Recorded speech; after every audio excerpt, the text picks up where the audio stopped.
In this video, I'm going to show you how you can easily add date and time to photos on Samsung Galaxy phone. Be sure to watch the video to the very end so you don't make any mistakes. Let's get started, guys, and first off, open up Camera app, and once the Camera app is opened, tap right here at that gear to head over to Camera Settings.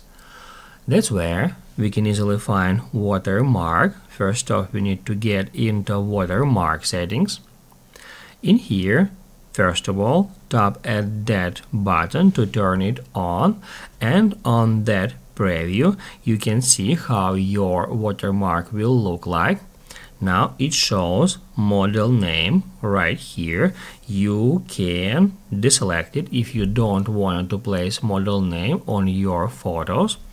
And down below here you can also enable date and time. Right here, if we tap at the date, we can change its format.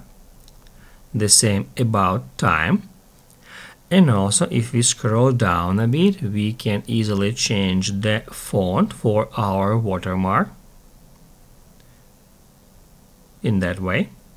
And also we can switch the alignment from left to center or right.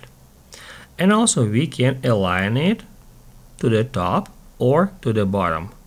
I prefer to use it in that way. After that, while this option is enabled, it will place watermark on each new photo that you take with your Camera app. If this video helped you out, don't forget to hit the like button.